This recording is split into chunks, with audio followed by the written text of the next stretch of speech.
Kenapa kitabnya orang Kristen masuk Indonesia? Allah, Allah, Allah, Allah, Allah, Allah, Allah. Karena orang Indonesia menyembah Allah.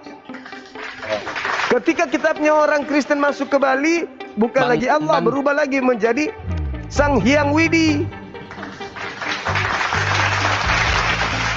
Itu apa itu namanya, Bang? Munafik kan? Kena Matius 3:15 tadi. Kembali ke situ. Bukan. Bang, bukan. Belum. Bang Juma. Belum. Iya.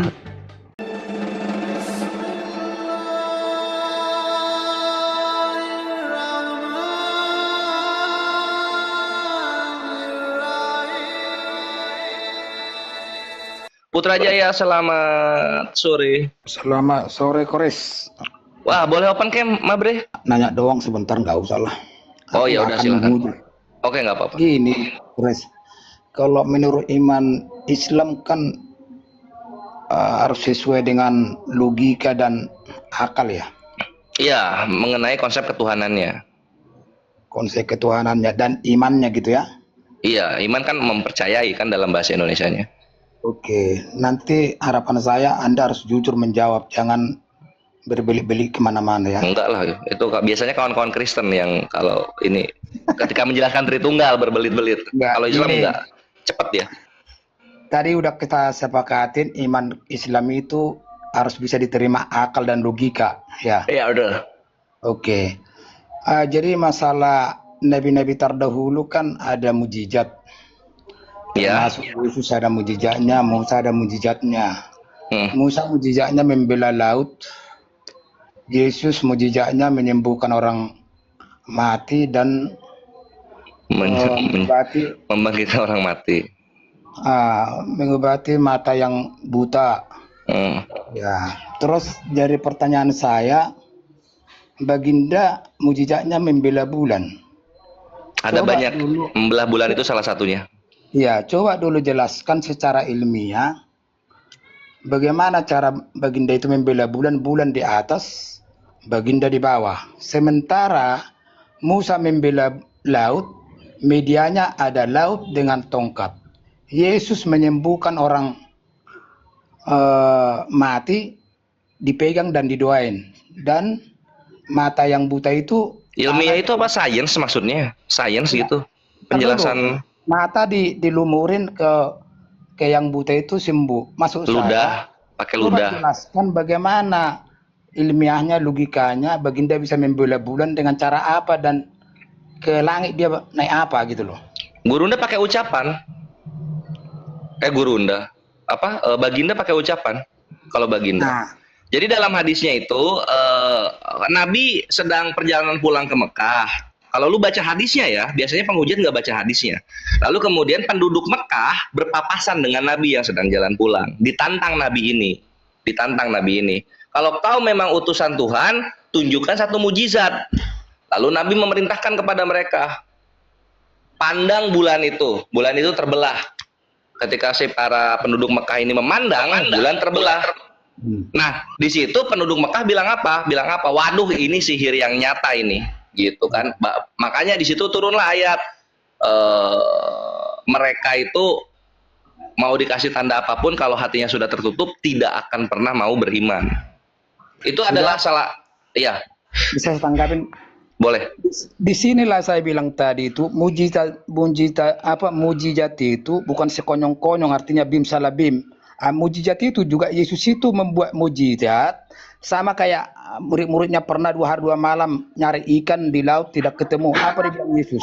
Campakkanlah jalamu ke sana, pasti dapat katanya. Orang itu baru campakkan jalannya baru dapat ikan. Jadi medianya itu ada jala dengan air. Sementara Muhammad medianya apa? Membela bulan. Coba jelaskan. Ya kan kalau Nabi terakhir nggak pakai media dong. Kalau pakai media ya bukan Nabi terakhir. Itu tidak bisa kau jelaskan. Coba. Lo kalau misalnya dongeng itu ada bintang turun di atas rumahnya Yesus yang mau lahir, tapi bumi nggak meleleh, itu baru dongeng. Ya, artinya jelaskan dulu bagaimana bim salah bim bisa membela bulan. Nah, sekarang gimana caranya tangan jala itu bisa mengambil ikan yang banyak? Penjelasannya gimana? Jala bisa mengambil ikan yang banyak. Artinya medianya itu ada jalan. Enggak, penjelasannya ilmiahnya pengen tahu. Penjelasan ilmiahnya gimana? Jala, Yesus lempar jala, lalu kemudian ikan 5.000 masuk ke jala tersebut. Penjelasannya gimana? Benar dulu, bukan Yesus yang mencapakkan jala, muridnya disuruh. Iya, sekarang enggak ada masalah. Jalannya itu ngapain sampai bisa ngejerat 5.000? Coba penjelasan ilmiahnya gimana? Bukan 5.000, artinya. Bukan, jangan artinya. Lu kan pengen ilmiah nih, supaya ini jala nggak dibilang dongeng karena cuma berapa? 4 orang yang nyerita ya. Di samping ilmiah itu dibantu. Enggak boleh. Ilmiahnya apa? Itu jala itu bisa ngambil ikan yang beribu-ribu. Nah, ilmiahnya gimana? Ilmiahnya kan kalau udah di jala, disuruh di jala, so kan pasti dapat ikan karena ada media. Pasti dapat ikannya kenapa beribu-ribu? Kalau bisa pasti dapat ikan ya itu nelayan bukan mujizat. Gini, itu kan ada sekarang. Ya udah jangan yang jala lah ya. Kalau jala kan itu lu malah menyamakan dengan nelayan yang biasa-biasa ya. Ini sekarang ketika Yesus menyembuhkan mata orang mati pakai tangan. Tangannya itu gimana itu? Kok bisa sembuh? Apa? Orang yang buta itu tanah dilemurin di matanya. Oke, tanahnya itu ada apa? Ilmiahnya tuh gimana tanahnya itu? Ada apa? Kok bisa sembuh tanah? Ada medianya untuk menyembuhkan. Nah, medianya itu kenapa tanahnya itu kenapa? Kok bisa menyembuhkan mata tanahnya itu? Kenapa bisa menyembuhkan mata? Itulah ada medianya ya medianya itu ngapain gitu loh. Ini kan sama aja kayak Yesaya 6 nomor 6 gitu. Ketika Serafim ngasih batu ke mulutnya Yesaya terhapuskan dosa gara-gara nyium batu tersebut. Anda tidak jujur. Bagaimana? Bukan Putrajaya yang kemakan sama omongan sendiri. Lu minta ilmiah, ketika gua tanya ilmiahnya apa itu tanah bisa nyembuhin mata, lu kebingungan. Yang jelas ada medianya ditambah dengan doa. Sementara membela bulan. Nah sekarang kalau misalnya ada medianya ngapain medianya? Medianya ngapain? Imanmu itu tidak masuk akal, ilusi. Lo bukan loh. Iman lo yang tidak masuk akal. Tuhan gua pribadinya ada 3. Bagaimana bisa manusia kalau pribadi ada 3 aja disebutnya pribadian ganda?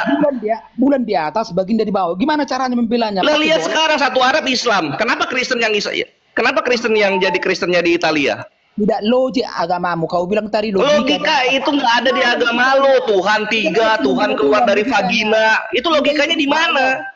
Menghayal itu. Agama kau itu yang menghayal. Tuhan keluar dari vagina.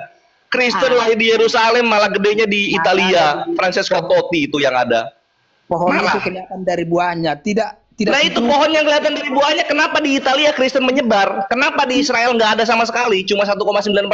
Logikanya di mana itu? Artinya pikiranmu tidak luput dengan selangkangan. Itulah kalian semua. Pikiran Tuhan kau itu. Hosea 2 nomor 2. Buah dada istri Tuhan kau itu dipakai berzina. Ada perkawinan anak domba lagi nanti di surga. Tuhan kau di dunia tidak kawin. Tapi ketika di dunia selangkangan semua isinya. Mau marah? Iya. Habis kau di sini. Jangan mulai, Bre. Kalau soal pas selangkangan Tuhannya para penghujat itu ahlinya itu. Gitu, Bre. Ya. Jadi jangan mulai. Santai. Kurir batu bara. Dia lupa ada siapa di atasnya. Assalamualaikum Bang Kures. Waalaikumsalam warahmatullahi. Iya, nanti kali kalau ada konten naik Bang disuruh omken aja biar seru. Iya, mereka kan penakut mereka. Nggak lihat kehidupan mereka kayak gimana. Setiap hari mengeluh, kami dipersekusi, kami tidak bisa beribadah, gitu kan. Mana berani mereka buka camp kan gitu. Ya nggak? Ya Putrajaya, gimana? Kenapa kau turunin? Gue di sini tangannya nggak ada nurunin, lu yang ketakutan. Kenapa lu kabur terus naik lagi? Aku nggak pernah turun. Maksud saya gini loh, Anda itu harus. Weh, di showtime bre. Buset, jahat tuh moderator. Maksud gue gini loh bre, gitu loh. Semua hujatan lu tuh akan kembali kepada Tuhan lu gitu. Contoh misalnya tidak logika ya, tidak masuk logika. Ya lu coba logikanya di mana? Tuhan turun ke bumi ya melalui vagina seorang wanita gitu. Tuh di mana logikanya? Logikanya di mana gitu? Dalam Islam nanti di surga orang-orang yang syahid itu salah satu kekhususannya mendapatkan 72 bidadari. Di iman lu apa? Kawin sama Tuhan sendiri. Mending kalau lu gilirannya pertama gitu ya masih bagus bentuk Tuhan lu walaupun laki-laki. Tapi kalau lu gilirannya ke 1081 udah kayak gimana bentuk Tuhan lu dikawinin? Coba logikanya di mana? Logikanya di mana? Jadi jangan main logika gitu loh. Jangan sakit hati gitu. Selangkangan Tuhan lu aja dikawin di sorga, selangkangan bukan itu? Kalau iman saya itu tidak semua bisa saya cerna dengan logika, itu saya akuin. Tadi kan Lo kalau misalnya tidak semua bisa dicerna sama logika, artinya Tuhan lu keterbelakangan mental untuk menjelaskan iman kepada umat-umatnya.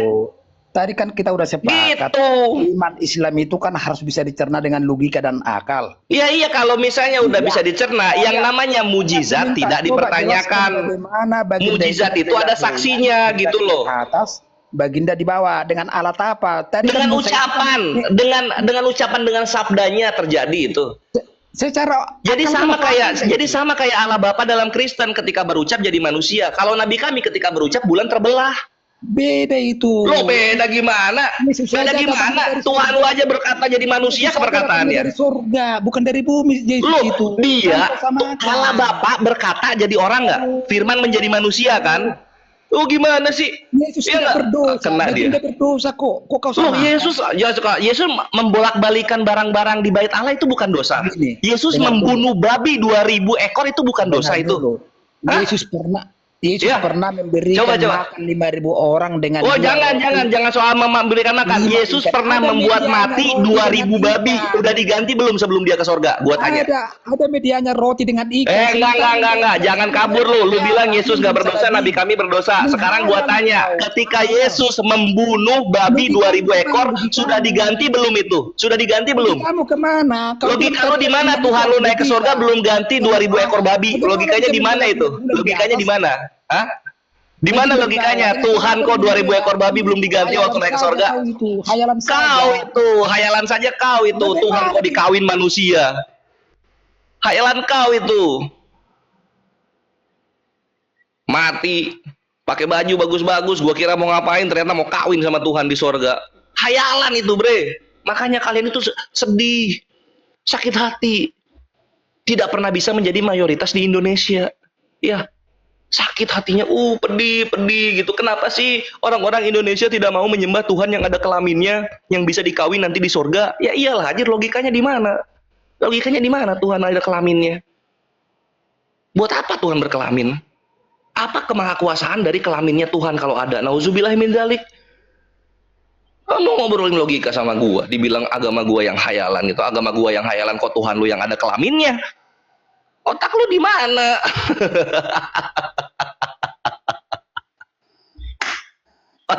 Aduh turun dia. Aduh, batinnya sakit deh. Batinnya sakit kayaknya ini. Maaf ya.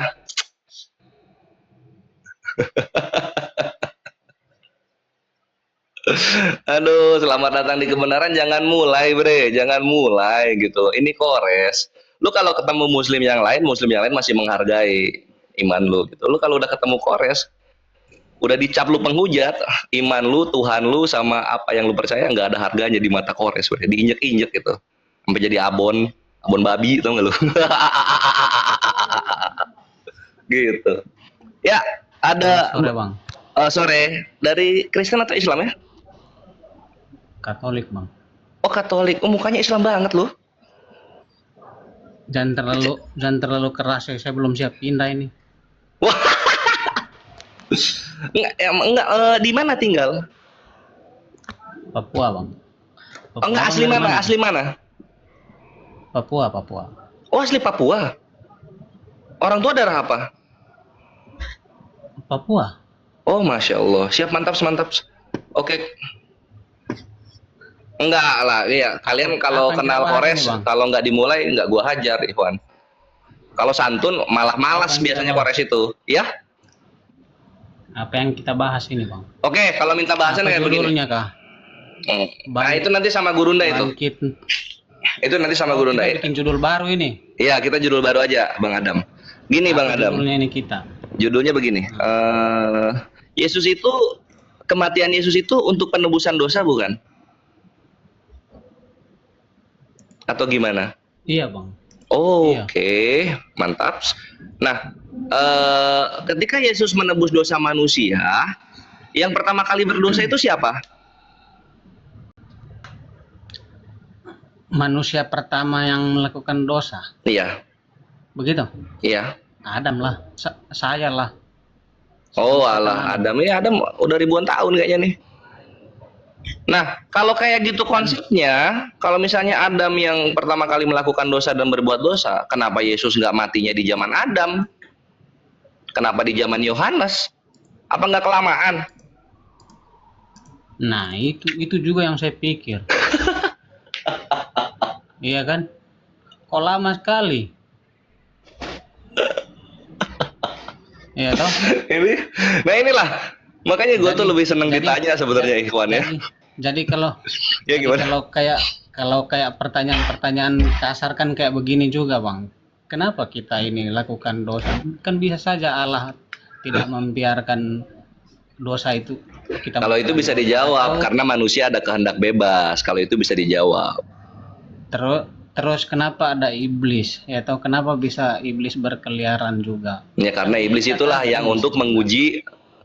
Nah kalau dalam Islam, Bang Adam, iblis itulah bentuk ujian untuk pembuktian bahwa kita ini layak masuk ke dalam surganya Allah. Kalau misalnya nggak ada iblis nih ya, terus manusia nggak ada yang sesat, gimana caranya terbukti bahwa memang manusia ini layak untuk mendapatkan surga Allah? Kan jadinya nggak ada pembuktian, kan gitu. Nah, sama juga kayak pertanyaan abang tadi, kenapa tidak waktu di zaman Adam Yesus mati? Nah, karena itu Mungkin konsep Allah kan mungkin dia mau memberikan kesempatan apakah orang-orang ini bisa kembali ke jalan yang benar atau bisa tetap percaya dan dekat dengan saya tanpa ada pengorbanan, kan begitu. Nah, kalau kayak gitu Bisa jawabannya, jadi kesempatan juga. kalau kayak gitu jawabannya, udah berapa juta manusia mati sebelum Yesusnya di kayu salib? Udah berapa juta manusia mati sia-sia kalau kayak gitu? Belum ketebus. Iya, itulah urusan Allah lah itu, Bang. Allah aja dia membunuh, dia yang itu apa, bah itu apa, Air bah. yang itu air bah itu, ya kan teganya Tuhan itu memusnahkan manusia, itu kan begitu. Ya bukan perkara tega nggak tega, kalau misalnya itu azab ya, itu azab dari Tuhan gitu kepada manusia, itu nggak ada masalah ya. Nah, kita kan milik Tuhan, mau diapain sama Tuhan juga nggak ada masalah kan gitu. Cuma konsepnya ketika Tuhan mau menebus dosa manusia, ini kan menebus dosa manusia kan banyak, nggak tahun satu baru nongol manusia. Dari belum ada kalender manusia udah ada. Itu kan urusan dia juga. Kenapa kan suka-suka dia lah itu, dia kan Tuhan. Kenapa tidak ya masa dia bunuh saja begini? Gini dalam Islam Gini itu loh, ketika kita diperintah ada penjelasannya. Wah kan dimarahin kan. Kamu tuh dialog sama Kores kamu. Jangan sama Kores. Kores itu pertanyaannya mematikan. Tunggu sebentar. Iya ditungguin.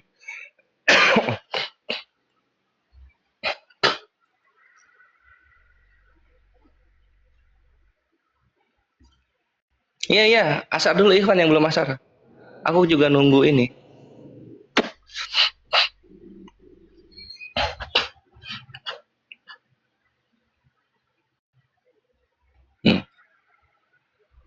Ya lanjut kita, Bang. Maaf, Bang. Ada ini teman. Oh, nggak dimarahin? Enggak lah. Oh iya. Manusia bebas. Oh iya.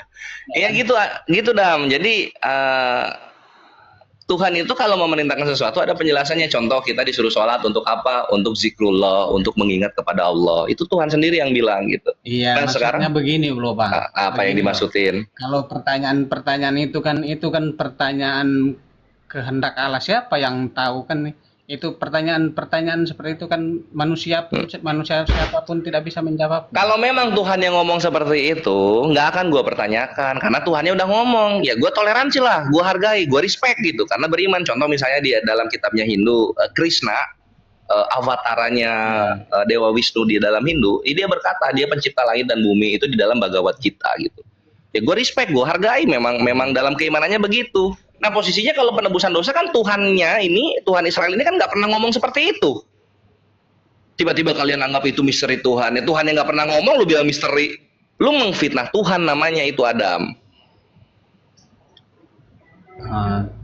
Tidak lah, Bang. Kan begini. Apa yang begitu? Setelah Adam diciptakan, manusia tidak taat, ya toh, dia tidak taat, dia sombong, dia mau samakan dengan Tuhan, karena dia makan buah itu kan ditipu kan sama ular. Kalau kamu makan buah ini kamu jadi pintar, apa, tahu segala sesuatu kan begitu. Nah, terus? Berarti yang pertama kan dia tidak taat larangan toh. Ya, terus? Nah, karena itu manusia makin jauh, manusia jauh dengan Tuhan. Manusia jauh dengan Tuhan. Pas itu kan karena Tuhan melihat manusia itu semakin menjauh, maka dia buatlah perjanjian dengan Adam, perjanjian pertama antara manusia dengan Allah, perjanjian untuk menyelamatkan, begitu maksudnya, untuk menebus dosa-dosa manusia. Makanya ada perjanjian dengan itu Adam kan begitu. Dilanggar nggak perjanjiannya?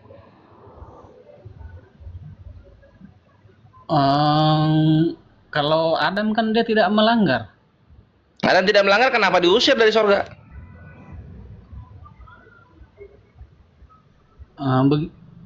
Siapa yang diusir? Bukan Abraham bang. Perjanjian antara salah. Oh, karena perjanjian pertama antara manusia dengan Allah itu kan Abraham. Oke, Kak. Jadi perjanjian pertama sama Abraham. Sebelum Abraham, jadi Tuhan sama manusia ngapain? Ya jauh-jauhan. Kalau jauh-jauhan, kenapa Henok diangkat ke mendekat kepada Tuhan? Henok sama Henok. Kenapa? Katanya jauh-jauhan. Henok itu kan sebelum Abraham. Atau Henok belum? Iya, makanya sebelum perjanjian dengan Abraham, Tuhan sama manusia ngapain? Sebelum Abraham kan sesudah Abraham itu Henok. Sebelum dong Henok. Iya kah? Iyalah. Abraham kesini-sininya Abraham. Tidak percaya. Mana catatannya coba? Tuh. Ini sekolah minggu diajarin begini nggak sih? Bukan bang. Pertama itu manusia itu pertama berkomunikasi dengan Allah itu ya Abraham. Henok diangkat ke hadirat Allah, Henok. Ya, kalau misalnya hubungannya jauh antara manusia dengan Allah, kenapa Henok ini yang jauh sama Allah diangkat ke hadirat Allah? Henok ini maksud saya, Henok ini lahirnya sebelum Adam atau sesudah Adam, bang? Kan sesudah Adam kan, bukan? Ya Henok ya sesudah Adam lah. Iya kan, maksudnya manusia itu, maksudnya Tuhan, maksud saya begini, Tuhan itu mencoba mendekatkan kembali kepada manusia untuk rencana penyelamatan manusia itu kan di zaman Adam. Adam lah yang melakukan komunikasi pertama, dan dari saat itu buatlah perjanjian. Jadi lu mau bahas Adam atau Abraham ini sebenarnya? Dari manapun, maksud saya dia punya maksudnya karena manusia jatuh dalam dosa, ya, maka Allah merendahkan diri atau menyediakan dirinya untuk berjumpa sama manusia buat perjanjian kan begitu. Jadi yang buat perjanjian Adam atau Abraham? Abraham yang buat perjanjian. Nah, sebelum perjanjian dengan Abraham, ini Tuhan sama manusia ngapain? Ya mungkin berantem kan, tidak tercatat juga. Tidak tercatat, oke, mungkin berantem. Kalau misalnya berantem, kenapa Henok diangkat ke hadirat Allah? Kenapa? Iya kan, Henok itu kan dia setelah Adam bang, adanya bang. Iya, tapi kan sebelum perjanjian dengan Abraham. Kok sebelum perjanjian dengan Abraham? Setelah perjanjian dengan Abraham kan ada Henok, lahir Henok kan? Enggak, Henok itu dia di Kejadian 4, Abraham itu baru ada di Kejadian 12 kalau nggak salah. Iya kah? Astagfirullah. Coba. Astagfirullah. Kata kuncinya kalau Henok itu cucu langsung Adam. Henok itu. Henok itu cucu langsung Adam gitu loh. Gimana gue mau dialog ini dia enggak? Berarti kan begini bang. Gimana coba pakai berarti pula. Itu walaupun diangkat tapi tidak ada dalam rencana besar Tuhan untuk penyelamatan. Nah ya, untuk Henok sendiri lah itu kan begitu. Iya katanya. Bukan untuk orang lain. Iya, jadi tanpa, maksud gue gini, kalau berarti sebelum sebelum Abraham ada perjanjian dengan Allah, mungkin mereka kadang berantem, kadang baik juga, ya kan begitu. Ini ada Henok juga. jawaban apa ini? Tapi maksud saya belum ada perjanjian gitu antara untuk penyelamatan umat manusia. Nah, maksudnya gini, tanpa penyaliban, tanpa perjanjian, tanpa hukum Taurat, manusia tetap bisa diselamatkan ke hadirat Tuhan, sebagaimana Henok. Iya, gitu. Di Kejadian 5. Tapi satu-satu. Itu mah orang yang tunggu orang yang benar-benar benar gitu. Iya, gitu kan. Jadilah orang yang benar supaya bisa jadi Henok, kan kayak gitu.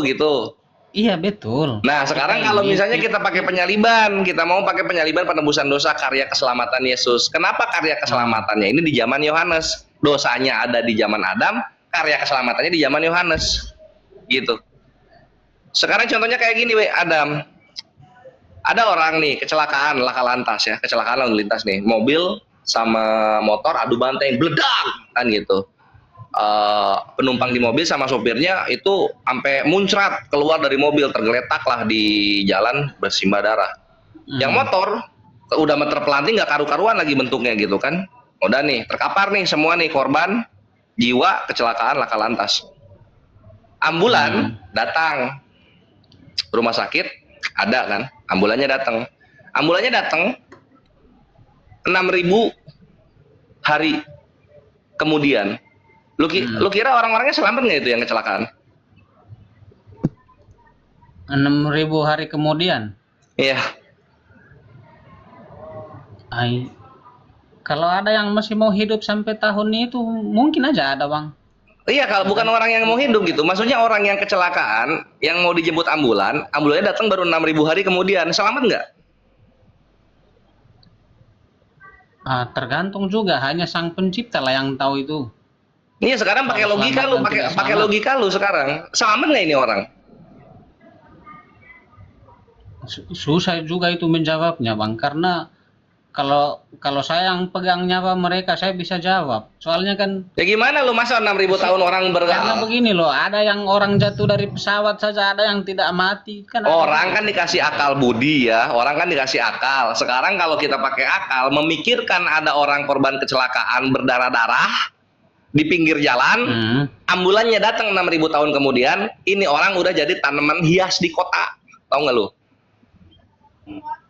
Ya masa orang berdarah-darah bakal diem di jalan terus kemudian tiba-tiba sehat 2 hari kemudian? Kan nggak begitu. Kan tidak ada yang tidak mungkin, Bang. Siapa tahu?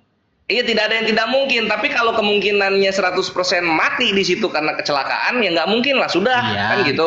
Kalau kemungkinannya, maksudnya untuk bisa memastikan secara pasti tidak bisa. Iya, kepastian kan datangnya dari Tuhan. Besar, iya toh. Iya, kemungkinan besar ya. Ya matilah. Nah, kan? Sekarang ini dosa udah ada di zaman Adam, karya keselamatannya 6.000 tahun kemudian. Ini manusia 6.000 tahun ke belakang apa kabar? Ya urusan mereka lah, itu siapa yang suruh lahir duluan kan begitu. Kan ada istilah itu derita lo kan begitu. Oh, itu derita lo ya. Nah, ini jatuhnya siapa? Derita lo, siapa ini suruh kau lahir duluan? Siapa suruh gitu kan? Siapa suruh ini? Ini karya yang bikin siapa sih karya? Siapa? Karya keselamatan yang bikin siapa sih karya keselamatan? Allah sendiri lah. Allah sendiri. Terus yang bikin ini orang-orang hidup sebelum karya keselamatan siapa sih? Allah sendiri. Allah sendiri gitu. Allah lah itu. Intinya kita jangan bahas-bahas tentang yang begitu-begitulah, karena agak berat. Berat kan Adam ya? Nah, itulah berat. Kenapa berat coba Adam? Kenapa berat? Begini loh, kayak begini pertanyaan sama saja. Kenapa Allah menciptakan manusia? Ada Kejadian 1:26. Untuk berkuasa di atas muka bumi. Seperti itu. Kenapa? Ya ada untuk berkuasa di bumi. Iya, kenapa dia menciptakan bumi ini? Untuk apa? Ya untuk dikuasai manusia lah. Ya, Orang sama beriman lah. selalu punya jawaban dari kitab sucinya karena Tuhan menitipkan jawaban tentang semua pertanyaan dalam kitab sucinya kan gitu. Jadi kenapa lu susah untuk menjawab Adam? Gua kasih tahu. Karena lu iman tidak datang dari apa yang tertulis, tidak datang dari apa yang dikatakan Tuhan. Penyaliban penebusan dosa lah. Kapan Tuhan yang ngomong kayak gitu tuh kapan? Ada loh Bang. Di mana? Apa mau di ini? Apa mau dicari? Ya cari kalau sampai ada gitu. Makanya Muslim menang terus itu karena kita patokan sama apa yang Tuhan katakan dan tertulis gitu. Nggak tertulis ya fitnah lah. Sudah berapa tahun kalian fitnah-fitnah Tuhan kalian sendiri coba. Itu makanya susah. Intinya tuh ke situ. Jadi pertanyaannya apa ini coba?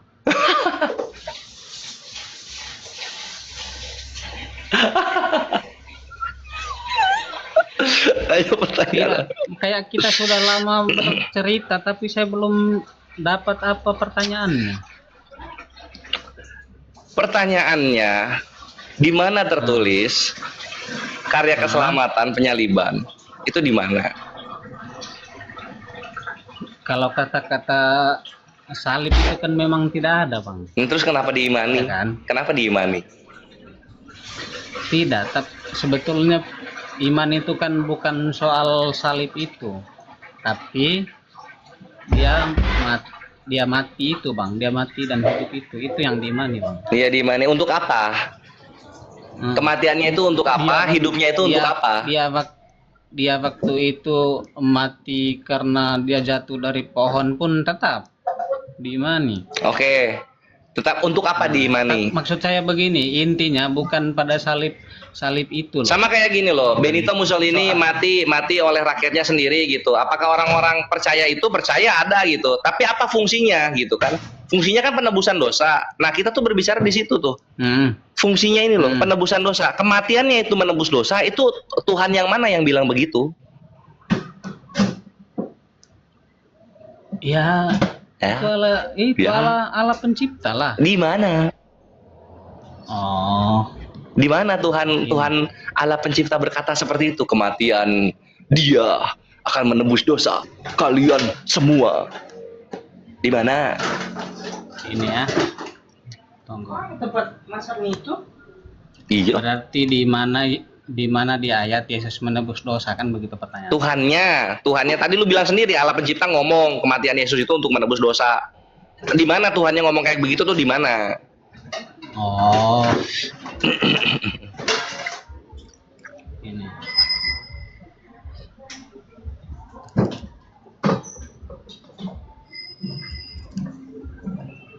Kalau nanya AI-nya ngomong memang tidak ada tertulis seperti itu, tapi gitu dia bahasanya.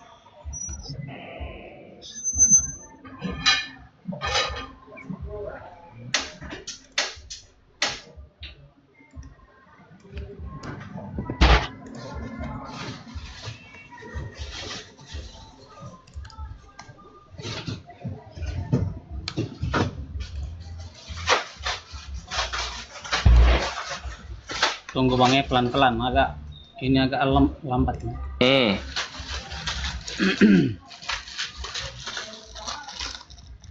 Ini Yesaya 59:20 Bang.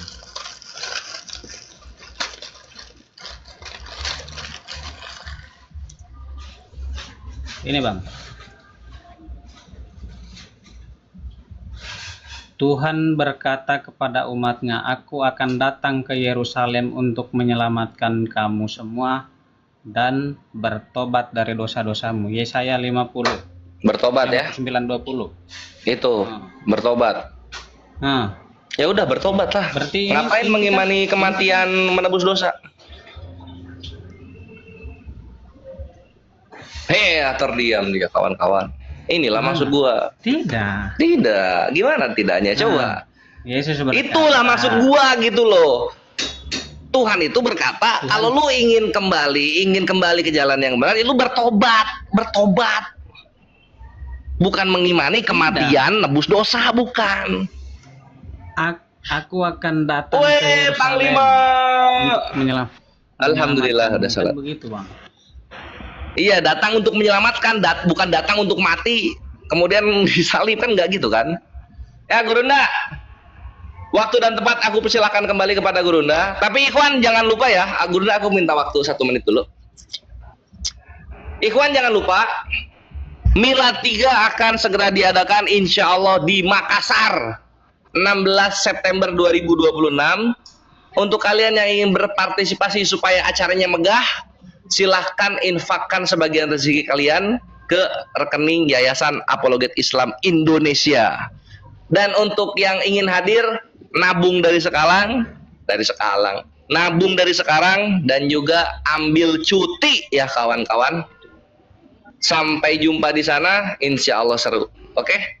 Jadi Milad 3 API sekarang di Makassar. Kenapa di Makassar? Karena ini mimpi Gurunda yang sudah 6 tahun jalan lah ya, ingin mengadakan kumpul bareng di rumahnya, di daerahnya, di kampung halamannya di Makassar. Mari kita sama-sama menggenapi mimpi Gurunda ini, Ikhwan, dengan cara memeriahkan acara dan juga hadir di sana. Oke?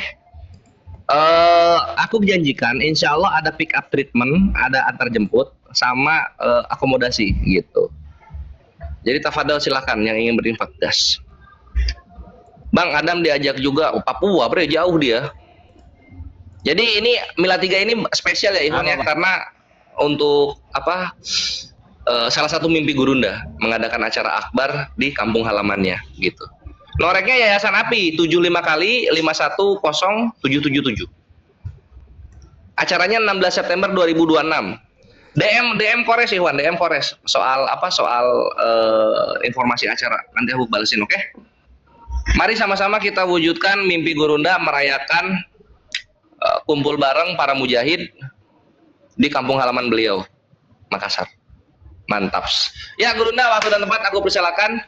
Selamat lanjut lagi dakwanya. Wassalamualaikum warahmatullahi wabarakatuh. Ikhwani fisabilillah. Waalaikumsalam warahmatullahi wabarakatuh. Masya Allah, makasih Ninda, makasih luar biasa. Saya dengarkan, saya nyimak dari tadi. Seru. Ya.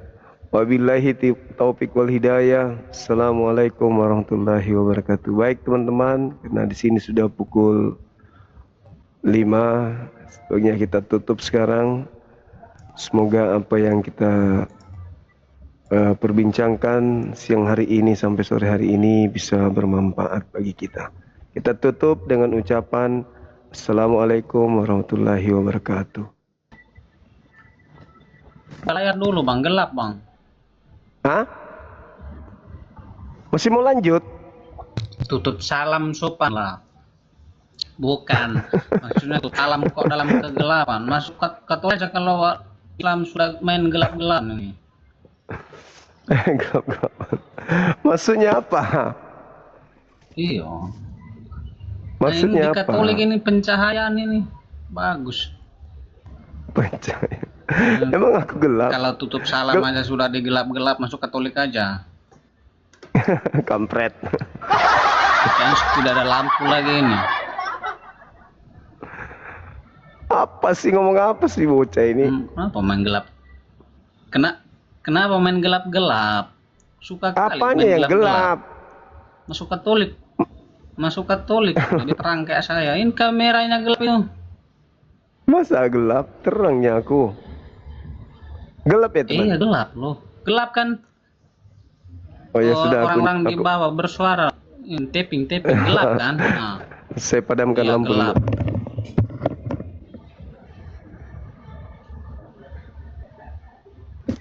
Kok lihat dari sini gelap bang? Orang bercanda lagi. Dah. Pekerjaan aku juga ya Dam ya. Oke, ini ada tema kita Dam. Yesus bangkit. Kenapa? 40 hari.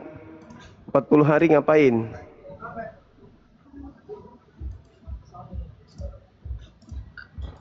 Kalau ceritanya itu bang, dia begini. Kenapa tunggu 40 hari, dia ngapain? Yang pertama dia membuktikan dia masih hidup. Kalau dia turun dari salib, bangkit dari kubur, langsung kabur, nanti orang tidak pernah lihat dia, orang tidak percaya. Orang tidak percaya, iya. Dibilangnya? Iya. karena saat itu kan murid-muridnya itu kan kepercayaan mereka kan sudah mulai goyang, jadi makanya Yesus munculkan dulu, belum langsung hilang kan begitu, muncul dulu, sering ketemu, sering memberikan ajaran terakhir. Iya. Intinya kenapa tidak langsung hilang dia, kenapa? Nah, dia untuk menguatkan pengikut-pengikutnya itu, Bang. Pengikut-pengikutnya. Untuk menguatkan ya murid-muridnya. Dia mau Bagaimana ceritanya? membuktikan ini saya masih hidup ini. Gitu. Cuman begitu aja, ingin membuktikan dirinya hidup. Iya, membuktikan mereka hidup, terus membuktikan hidup, terus kasih ajaran. Kan ada kisah-kisah para rasul itu, ada cerita-cerita di situ, Bang. Masih ada Kisah juga para yang rasul itu kan diajarkan. itu. Terus dia menjanjikan itu Roh Kudus, untuk Iya, untuk maksud menuntun saya, itu murid-murid. maksud saya selama 40 hari itu, 40 hari apa aja yang dia kerjakan yang berkaitan dengan agama Kristen gitu. Ya itu, dia cuman mengajarkan murid-muridnya itu, Bang. Makan, Ngajar apa? tidur, Ngajarin makan. habis itu Ngajarin makan Iya. kok diajarin. itu kan dia pernah itu makan bersama-sama kan dengan muridnya itu, Bang. Di mana makan ikan goreng gitu maksudnya? Yang dia bilang, yang dia kasih ini, dia kasih minum minum anggur, dia kasih makan roti. Mana dia? Nah, intinya ini yang Oh, dia yang bilang, itu. inilah darahku yang dikorbankan bagimu dan bagi semua orang demi pengampunan dosa. Itu kan kisah-kisah setelah itu, sebelum dia naik gitu, Bang. Ya, terus kalau dia cuma mengajarkan orang makan bersama, ya itu biasa.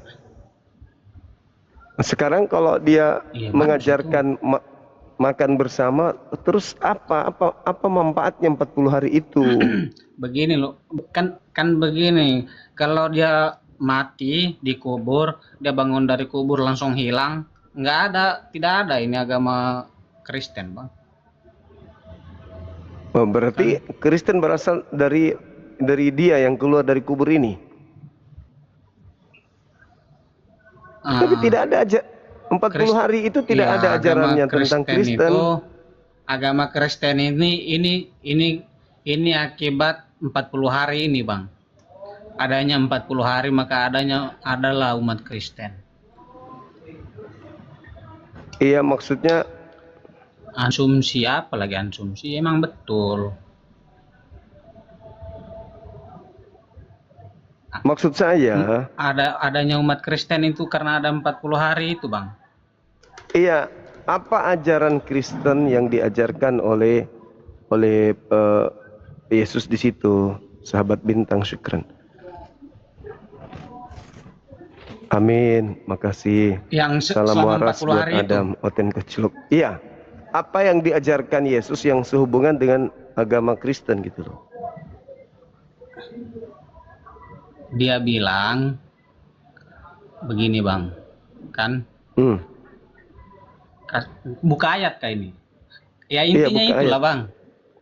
Bisa cari Apa? ayat. Maksudnya intinya itu. Silakan. Intinya itu dia meyakinkan Iya. para murid bahwa dia masih hidup. Yang kedua, dia menguatkan, menjanjikan akan datang Roh Kudus untuk menuntun kalian begitu. Terus adalah ajaran-ajaran lain, terus ada perjamuan makan bersama juga. Yang dia bilang, inilah darahku, darah perjanjian baru dan kekal yang dikorbankan bagimu dan bagi semua orang. Terus termasuk Muslim lah di dalam situ. Ya, Ya apa kan, di Bang? situ yang berhubungan dengan Kristen itu apa? Contoh ibadah minggu. Ibadah minggu ini diajarkan kapan ajaran Yesus ibadah minggu ini? Pada saat dia belum mati atau setelah dia keluar dari kematian? Kalau kalau kita itu ibadah itu setiap hari, Bang. Bukan, ibadah minggu yang Cuman hari dipraktikkan Minggu aja yang Kristen. orang-orang lihat. Kalau setiap harinya kan dalam rumah saja masing-masing. Khusus minggu karena minggu itu kan ajaran orang-orang Roma Yunani nyembah dewa mereka di hari Minggu, di hari Kiriaki. Yang saya pertanyakan, apakah ibadah minggu ini diajarkan Yesus sebelum kematiannya atau selama 40 hari itu? Oh, coba ya. Saya cari dulu. Ya, coba Kalau cari. abang tahu kasih tahu saya lah, coba. Nggak ada, saya nggak pernah temukan ajaran Yesus 40 hari itu aja aku nggak tahu dia ngapain aja. Ya dia makan, tunggu saya cari ya. Awal Apa yang 40 hari itu ibadah apa? pada hari Apa yang- Minggu ini sudah ibadah pada hari Minggu ini sudah sejak abad pertama juga, Bang. Iya, itu apa yang diajarkan Yesus selama 40 hari ini apa? Membeklan, Meskipun lompat tali, tarik tambang, lari karung, main kelereng, bikin onde-onde, atau apa? Iya, itu semua itulah dia lakukan. Maksudnya ada yang ya kerja seperti biasa lah, Bang. Maksudnya apa yang seperti dia lakukan sebelumnya itu dia lakukan itu, dia makan, dia tidur, Jadi dia tidak ada main. hubungannya dengan Kristen. Iya kan?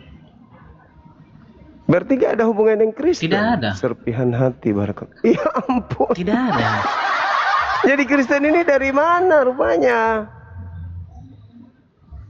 Kristen Protestan itu kan muncul dari baru belakang, Bang. Oh, jadi 40 hari ini nggak ngajarin Kristen Protestan. Tidak. Protestan kan baru Mama. di belakang muncul. Oh, kodong. Jadi Yesus tidak pernah mengajarkan agama Kristen berarti kalau begitu. Ya, tidak pernah.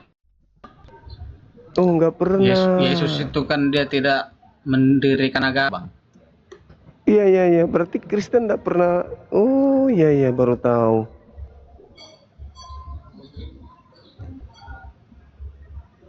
Iya kan? iya. Abang cuma mau tahu kalau Kristen muncul di belakang kan? Iya, berarti Kristen ini agama yang dibuat sendiri tanpa Yesus berarti. Iya. Yang mana ini, Bang? Agama Kristen Protestan kah? Semuanya yang saya tanya, semua Kristen. Berarti Yesus tidak pernah mengenal Kristen kalau begitu. Tidak, kan dia kenal Katolik, Bang. Katolik? Di mana Yesus Dia kan mengajarkan kenal Katolik? Katolik, Bang. Di mana? Di mana Yesus mengenal Katolik? Yang yang surat-surat Galatia itu kan udah ada agama Katolik itu, Bang. Iya, tapi kan Yesus tidak pernah mengajarkan surat Galatia. Selama 40 hari itu Yesus nggak pernah bahas Paulus. Bahkan selama 40 hari itu Bukan, maksud Paulus tidak saya pernah datang ke agama. Yesus.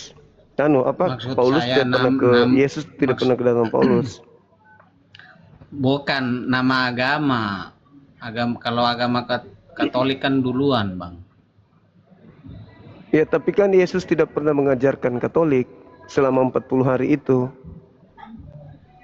Katolik itu apa? Tidak ada dia mengajarkan Katolik. Katolik itu kan nama, Bang. Ya, itu makanya dia nggak pernah mengajarkan itu Katolik, Protestan, Mesianik, Pantekosta, Advent. Yesus tidak Nama itu mengenal kan bisa diganti juga, Bang. Kalau ada lagi nama yang lebih keren dari itu, bisa diganti lagi. Oh gitu ya. Iya kan? Iya, Sahabat maksud saya sekeren. kalau kita terpaku pada kata-kata agama Katolik, agama Protestan itu kan sebetulnya kan tidak seperti itu, Bang. Orang bisa saja orang ganti nama kan bisa. Oh. Iya. Kalau namanya kurang keren ganti yang lebih keren lagi bisa. Maksudnya pertanyaannya jangan terpaku nama Kristen atau Katolik. Kan begitu. Iya, iya, iya, iya. Mungkin Biar kita Kalau kami kasih Katolik dengar dulu. sepakat atau Kristen sepakat kan bisa diganti juga itu, Bang. Katolik mungkin menjadi mungkin silakan Bang. kenapa hari Minggu Bang Bang Juma Henok, silakan, ibadahnya. Bang. Iya, makasih Bang Adam. Mungkin kenapa hari Minggu Bang Juma sebagai tanda merayakan hari kemenangan Bang Juma, karena Yesus bangkit pada hari Minggu. Kemenangan. Kemenangan Bang ya. Iya Bang Juma. Oke. Nah, yang saya cari tahu dari kemarin Bang, selama 40 hari itu Yesus ngajarkan apa? Di Alkitab kebetulan tidak dituliskan Bang Juma secara rincinya, tapi kalau menurut saya pribadi, untuk memanfaatkan waktu-waktu yang sisa-sisa waktu-waktu terakhir dia di bumi ini Bang Juma. Ajarannya terkait dengan Katolik nggak ada? Ajaran tentang Katolik. Katolik mengajarkan Kristen juga Bang Juma. Iya, itulah maksudku. Apakah Yesus kan selama dia hidup kurang lebih 30 tahun tidak ada sedikit pun bersentuhan dengan agama Kristen. Nah, mungkin pada saat 40 hari inilah dia mengajar kekristenan. Ada nggak selama 40 hari itu mengajarkan tentang kekristenan ini, Bang? Yesus ya Bang Juma. Iya. Kalau Yesus tidak diceritakan dalam Alkitab Bang Juma, tapi Adam, temannya itu suruh lewat-lewat itu kok nggak pakai Iya, BH, Bang, jorok kali dia. Temannya bolak-balik nggak pakai BH. Tolong, tadi ada barusan. Bukan itu penunggu di sini jangan ribut. Loh, nggak Sopyan. Penunggu. Oh, penunggu. Oke, lanjut Bang Henok. Itu yang kisah 1:3 itu kan sebelum itu Bang, selama 40 hari itu Bang. Iya tahu KPR 1 nomor 3. Itulah yang ditanya selama 40 hari itu isi ajarannya apa aja. Oh, tapi dia bilang di rumah bapakku. Itu sebelum penyaliban. Pasti dia seperti sebelumnya juga Bang Juma, memberitakan Injil Bang Juma,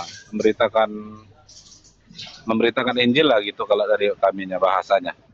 Berarti nggak ada sedikit pun dia mengajarkan tentang kekristenan ya, dalam hal ini Katolik, Kristen. Karena kita Kristen itu Bang Juma, mengikuti ajaran-ajaran Tuhan Yesus Bang Juma. Mengikuti ajaran Yesus. Iya, mengikuti. Yang mana itu Bang?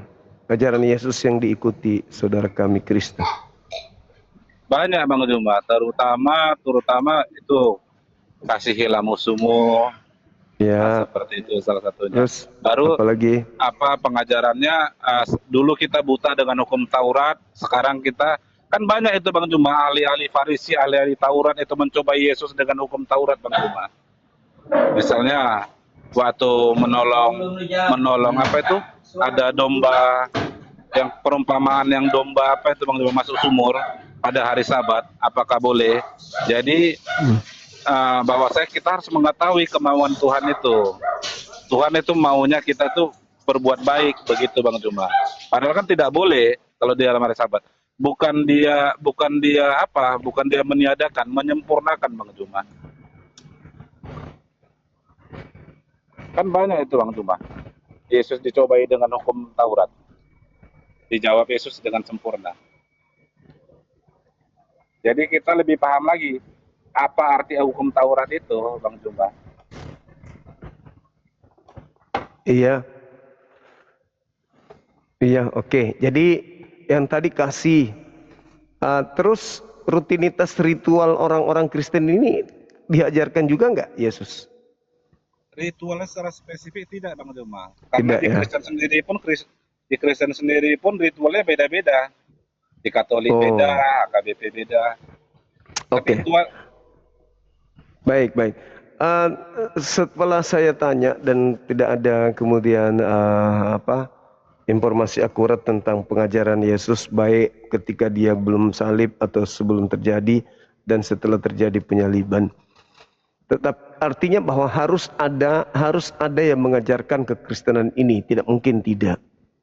Nah, ada data di dalam Bible pengakuan Yesusnya di dalam Matius 23. Matius 23 ini berbicara tentang karakter-karakter orang-orang Yahudi dan orang Farisi. Nah, dikatakan bahwa di dalam Al-Quran ya, fawailul ladzina yaktubuna al-kitaba biaidihim tsumma yaquluna hadza min indillah. Celakalah orang yang menulis kitab dengan tangannya sendiri dan mengatakan itu adalah firman Tuhan. Al-Quran mengklaim itu. Lalu saya melihat di dalam surat Galatia 6 nomor 11, di situ Paulus mengatakan, lihatlah bagaimana besarnya huruf-huruf yang aku tuliskan dengan tanganku sendiri. Nah, muncul materi di dalam Matius 23 nomor 15, celakalah engkau wahai ahli Taurat, celakalah engkau wahai orang Farisi, celakalah engkau wahai orang munafik, engkau menjelajahi daratan, menyeberangi lautan untuk mentobatkan orang menjadi pengikut agamamu. Setelah kau jadikan dia menjadi pengikut agamamu, kau jadikan dia menjadi orang neraka dan 2 kali lebih jahat daripada engkau sendiri. Artinya Yesus menceritakan adanya ahli Taurat, orang Farisi, orang munafik yang keluar dari Yerusalem menjelajahi daratan dan lautan untuk mentobatkan orang-orang di luar menjadi pengikutnya. Dan setelah menjadi pengikut agamanya, dia menjadikan orang mereka itu adalah orang neraka dan 2 kali lebih jahat daripada dia itu sendiri.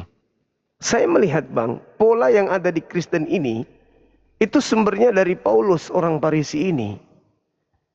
Orang Farisi ini, si Paulus ini yang menjelajahi daratan, mentobatkan orang di luar Yahudi menjadi pengikut agamanya. Nah, setelah menjadi pengikut agamanya, kata Yesus, menjadi orang neraka dan 2 kali lebih jahat daripada engkau sendiri. Apa yang saya nilai dari pernyataan Yesus ini adalah pola kehidupan orang Kristen. Bisakah dikategorikan 2 kali lebih jahat daripada orang Farisi? Bisa. Kenapa? 1, dia mengikuti Paulus yang mengatakan hukum Tuhan itu adalah tinja, sampah. Yang kedua, dia mengikuti Paulus dengan membatalkan segala hukum Taurat. Yang ketiga, dia mengikuti orang Farisi ini dengan menyelaraskan Yesus setara dengan pencipta langit dan bumi yang datang kepada kaumnya Bani Israel. Dan yang keempat, dia memasukkan pengajaran-pengajaran baru ke dalam ajaran Tuhan yang ada di kitabnya orang Yahudi. Maka menurut saya ketika Yesus tidak mengajarkan tentang kekristenan, Katolik dan apapun itu, maka yang mengajarkan adalah Paulus. Maka ketika Yesus mengatakan celakalah, celakalah, celakalah, dan kecelakaannya orang ini 2 kali lebih celaka lagi korbannya. Pertanyaan saya kepada abang, siapa yang pergi keluar menjelajahi daratan sampai ke Antioquia, mentobatkan orang menjadi pengikut agamanya, membuat mereka menjadi orang neraka dan 2 kali lebih jahat daripada dia sendiri yang adalah orang Farisi? Silakan. Kalau ke Antioquia itu maksud Bang Juma yang Paulus ke Antioquia ya? Saya tidak menyebut nama Bang. Saya cuma mengikuti pola yang Yesus. Coba dibaca Matius 23:15. Silakan. Oke, boleh Bang Juma aja. Maaf sekali ini, bukan menyuruh ini. Karena HP saya cuma 1. Oke. Di situ dikatakan celakalah engkau wahai ahli Taurat, celakalah engkau wahai orang Farisi, celakalah engkau wahai orang munafik, engkau menjelajahi daratan, menyeberangi lautan, mentobatkan orang menjadi pengikut agamamu, setelah kau jadikan pengikutmu, kau jadikan mereka orang neraka. Kenapa dijadikan orang neraka? Karena ya bertentangan ajaran Tuhan. Ajaran Tuhan di sini yang maksud adalah ajaran Torah. Dan kau jadikan mereka 2 kali lebih jahat daripada engkau sendiri. Kenapa saya katakan bahwa kenapa Yesus mengatakan lebih 2 kali lebih jahat dari orang Farisi? Orang Farisi meskipun tidak menjalankan Torah, mereka tidak menyembah kepada makhluk. Sedangkan yang dimaksud di sini adalah korbannya orang Farisi ini ya lebih dua kali lebih jahat daripada dirinya sendiri. Berarti ada perbuatan yang dilakukan oleh pengikutnya yang melampaui kejahatan daripada orang Farisi itu sendiri. Contoh, kalau saya sebagai seorang muslim, apakah disebut orang benar jika seseorang itu menyembah kepada selain daripada pencipta langit dan bumi? Itu kalau saya yang ditanya. Maka saya katakan tidak. Celakalah mereka, neraka tempatnya.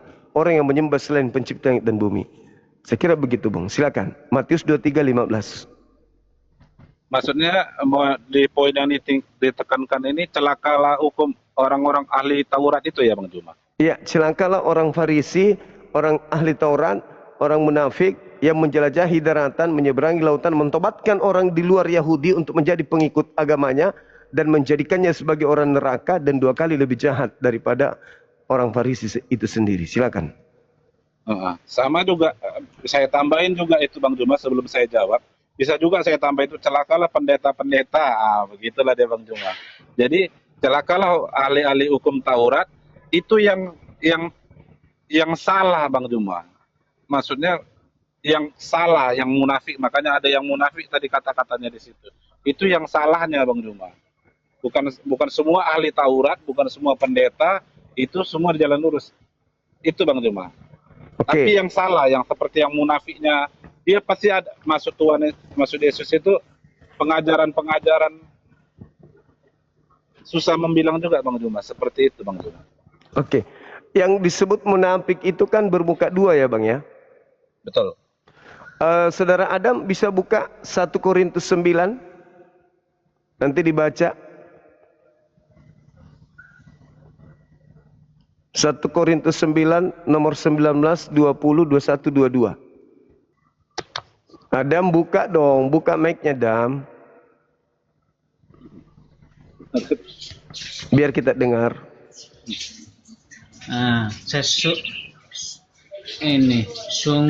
Sungguh pun aku bebas terhadap semua orang. Aku menjadikan diriku hamba dari semua orang supaya aku boleh menenangkan banyak mungkin orang. Memenangkan.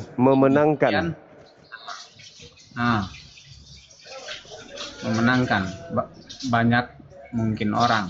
Demikianlah bagi orang Yahudi. Aku menjadi seperti orang Yahudi supaya aku memenangkan orang-orang Yahudi. Ya itu Bang. Bagi orang-orang yang hidup di bawah hukum Taurat, aku menjadi seperti orang yang hidup di bawah hukum Taurat, sekalipun aku sendiri tidak hidup di bawah hukum Taurat, supaya aku dapat memenangkan mereka yang hidup di bawah hukum Taurat. Jadi bunglon lah ini maksudnya. Cuma itulah yang saya maksud. Munafik gak tuh? Maksudnya inti dari ayat ini kan, cerita ini kan jadi bunglon ya kan. Munafik gak itu? Kepada orang yang Yahudi dia mengaku Yahudi, kepada yang bukan Yahudi nggak ngaku Yahudi, kepada yang taat. Iya.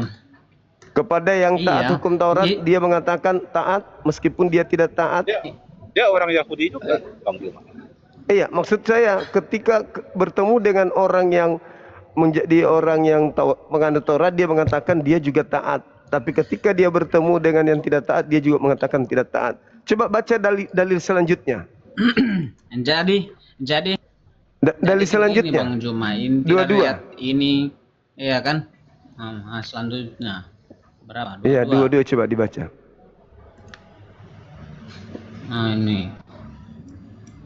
Bagi orang-orang yang lemah, aku menjadi seperti orang yang lemah, supaya aku dapat menyelamatkan mereka yang lemah. Bagi semua orang, aku telah menjadi segala-galanya, supaya aku sedapat mungkin memenangkan beberapa orang daripada mereka. Segala sesuatu ini aku lakukan karena Injil, supaya aku dapat bagian di dalamnya. Kepada orang lemah aku menjadi lemah, aku menjadi seperti semua. Jadi kepada orang A menjadi A, kepada B menjadi B, kepada C menjadi C. Itu apa namanya orang yang seperti itu? Demi untuk memenangkan orang, dia berpura-pura menjadi orang itu. Itu apa namanya? Biar bisa masuk menyebarkan Injil, Bang Juma, menyebarkan kabar baik. Iya, dengan cara Misalnya- tipu-tipu. Bukan tipu-tipu, di situ nggak ada kata tipu, Bang Juma. Itu tipu kalau dia bukan penganut Bukan. Taurat. Loh, dia sudah mengatakan begitu. Misalnya saya, Bang Juma, berkhotbah, misalnya saya ini seorang pendeta kan, menyebar Injil lah. Saya harus menjadi penjahat, saya harus seperti penjahat, Bang Juma. Nah. Bukan berarti saya dalam arti ada ada tanda kutipnya, bukan berarti saya penjahat, dia mencuri, saya mencuri. Saya harus mengikut alur, Bang Juma, supaya saya bisa hadir di tengah-tengah mereka. Nggak mungkin saya bilang begini, dia jadi Saya menilainya Bang, itu dia jadi munafik, Bang. bunglon, atau dia jadi bunglon supaya sesuai dengan tempat. Nah, Nah, itu tergantung orang kalau menilai saya- lah itu. Ya, Tapi kalau intinya munafik kan yang dia dibilang tidak Yesus. merugikan. dia kan mengatakan kepada orang yang taat kepada Taurat, saya menjadi taat kepada Taurat. Meskipun saya tidak taat. Taat dia, Bang Juma. Itu Dia dulu coba- taat itu. Ya, Dulu ya, meskipun saya tidak hidup di bawah hukum Taurat, supaya saya bisa memenangkan. Itu munafik namanya itu, Bang. Enggak, munafik kalau dalam arti munafiknya tidak seperti itu, Bang Juma. Sekarang ketika dia ditanya sama orang yang taat kepada Taurat, Paulus, apakah Anda taat Taurat? Apa jawab Paulus? Mungkin Paulus akan menjawab lain lagi. Pasti dia mengatakan taat. akan Dia diluruskan katakan ya, Pak. taat. Ketika Taat, bertemu dengan iya. orang yang tidak taat Taurat, ditanya, apakah engkau sama seperti kami yang tidak taat dengan Taurat? Apa jawabannya Paulus? Ya tidak taat. Iya. Nah, itu munafik namanya. Tidak taat. Maksudnya begini, itulah Bang. tadi. Dia kan Celakalah intinya ini engkau. dia menyesuaikan tempat. Ya, Menyesuaikan tempat. Makanya di dalam suratnya di Filipi 1:18 itu supaya diterima. dikatakan bahwa demi kemuliaan Yesus, kamu beritakan Yesus baik dengan cara palsu maupun dengan cara mengelabui atau dengan cara berpura-pura atau dengan maksud jujur, aku Paulus tetap bersuka cita. Dengan mengelabui diiyakan, dengan berpura-pura diiyakan, dengan semangat palsu diiyakan. Ini munafik namanya, Pak. Munafik. Demi untuk misi yang dia bawa, dia rela mengelabui, dia rela menipu, dia rela berpalsu-palsu ria. Filipi 1:18. Inilah yang dikatakan Yesus, celakalah engkau, wahai orang Farisi, celakalah engkau orang munafik, celakalah engkau ahli Taurat. Kau menjelajahi daratan untuk mentobatkan orang menjadi pengikut agamamu. Setelah jadi pengikut, engkau jadikan mereka orang neraka dan 2 kali lebih jahat daripada engkau sendiri. Itu. Makanya ketika dia pergi ke Athena, coba Anda lihat di Kisah Para Rasul 17 nomor 23. Dia berpura-pura menyembah dewa juga di situ. Coba. Mana dia berpura-pura menyembah dewa? Coba. Baca ayatnya. Silakan. Ayat berapa biar dibaca? KPR 17 nomor 23. Atau mulai 22. 17. 22. Iya. 22 23.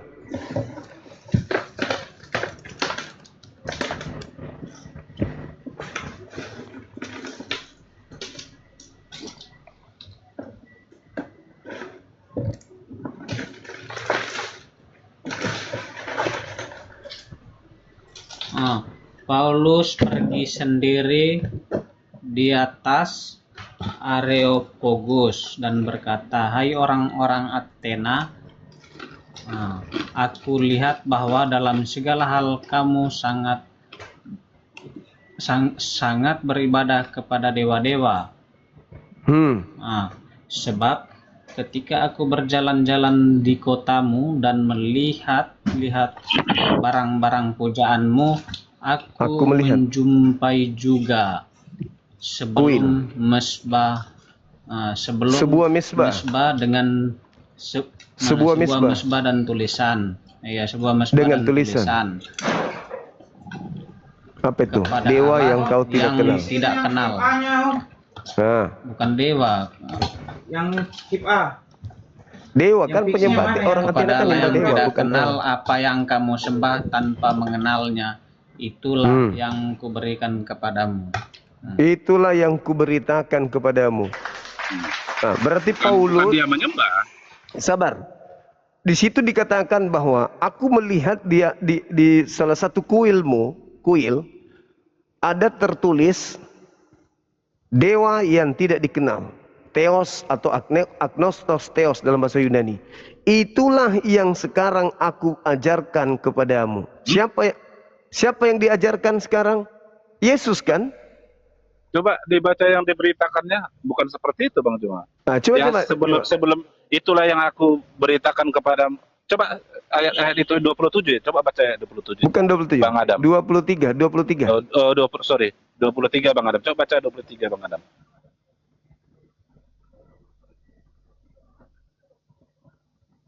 Tiga. 23. Ketika aku berjalan di kota. Iya, sebab ketika aku jalan-jalan di kotamu, aku melihat-lihat barang-barang pujaanmu. Aku menjumpai juga sebuah mesbah dengan tulisan kepada Allah yang tidak dikenal. Ya toh? Bukan Allah di situ kan? Theos kan di situ. Kamu sembah mengenal. Suaranya timbul tenggelam. Kepala ayat. Suaranya kecil. Kepada Allah yang tidak kenal. Enggak, yang diberitakan itu Bang, ayat 23 mungkin Bang Adam. Coba baca 23-nya. Cuman dia tidak bisa baca. Nggak bisa dia baca terus ini. Dibaca terus Bang sampai selesai data nomor 23. Baru belajar membaca. Coba.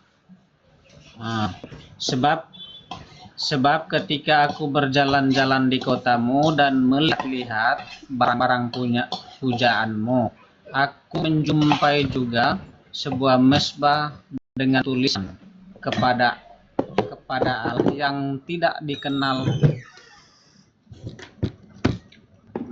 Alamak. Apa yang kamu sembah tanpa mengenalnya, itulah yang kuberikan kepada kamu.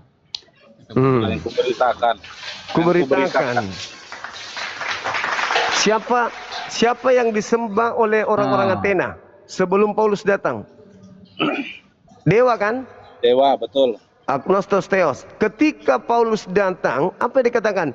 Apa yang kau sembah selama ini yang kau tidak kenal, inilah yang aku beritakan kepadamu. Siapa yang diberitakan kemudian? Yesus. Nah, dia menyamakan antara sembahannya orang Athena dengan Yesus. Bukan Bang Juma. Maksudnya kalau di sayanya itu nangkap Bang Juma, dia akan menceritai arti dewa itu dulu.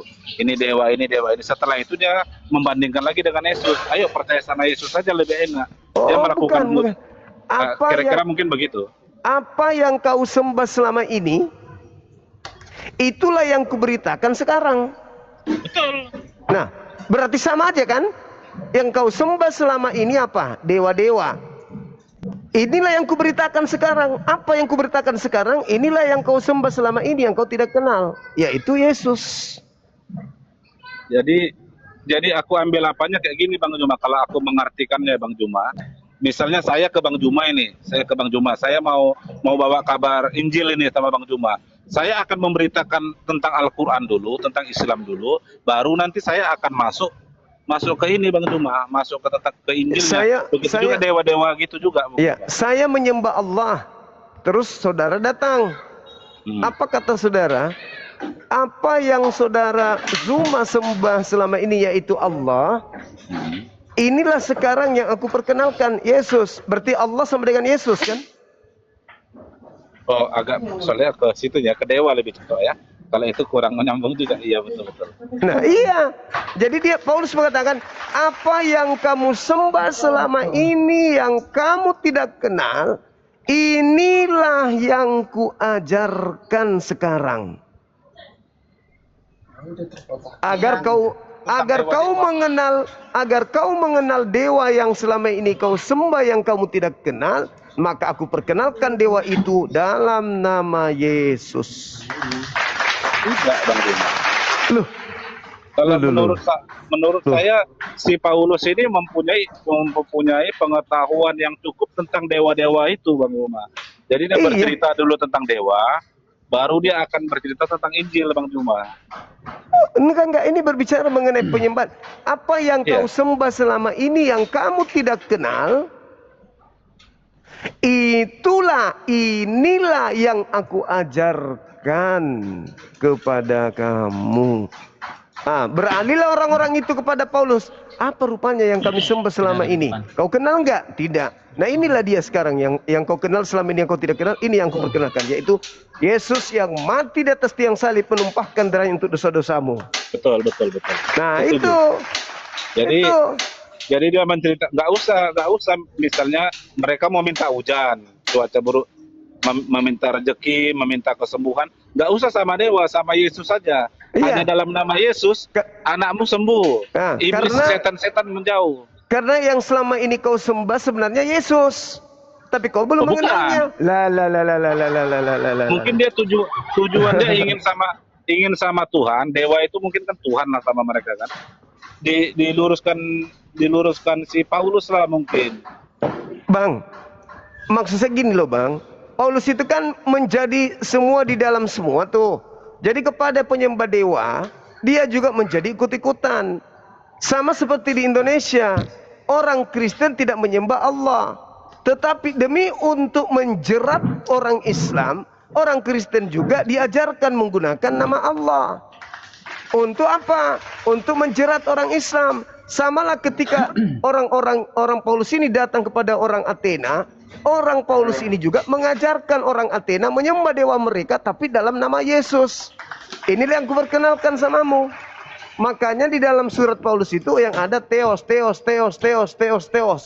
Bukan Elohim, bukan Eloah, bukan Yotefafet, tapi Theos. Kenapa Theos? Karena orang Yahudi, Roma Athena menyembah Theos. Kenapa kitabnya orang Kristen masuk Indonesia? Allah. Karena orang Indonesia menyembah Allah. Ketika kitabnya orang Kristen masuk ke Bali, bukan lagi Allah, berubah lagi menjadi Sang Hyang Widi. Itu apa itu namanya Bang? Munafik kan? Kena Matius 23:15 tadi itu. Kembali ke situ. Bukan. Bukan. Belum. Bang Juma. Belum. Iya. Masih di itu kisah para rasul tadi, Bang. Iya. 7:23 itu kan ada kata-kata sebab di situ. Sebab ketika aku berjalan di kotamu, aku melihat ini. Cerita ini, Bang. Dia cerita ini. Dia begini. Dia pernah datang. Baru dia ceritakan tentang Yesus, ya kan? Tentang kisah-kisahnya, kejadiannya, mujizat, apapun yang diceritakan dia ceritakan.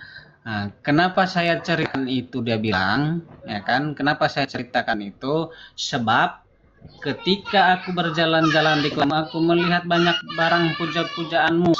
Kamu tidak mengenal dia, dewamu, kamu tidak lihatnya. Itulah yang ku beritakan kepada kamu. Dia cerita dulu kisah-kisah tentang Yesus, dilanjuti kata sebab aku lewat di sini saya melihat kamu menyembah dewa yang tidak kamu kenal. Nah, sebab itulah yang aku katakan. Makanya aku beritakan tentang Yesus, begitu Bang. Ya, jadi makanya dewa yang selama ini kata sebab ini kan dia sudah ada kata-kata dia. Dewa yang selama ini kau sembah yang kau tidak kenal, inilah yang kuajarkan kepadamu. Makanya Bukan patung begitu. dewa matahari. Makanya patung dewa matahari diganti menjadi patung Yesus. Di Athena, Bang. Iya kan? Patung Yesus dipakai Bukan orang begitu, Katolik. Bang.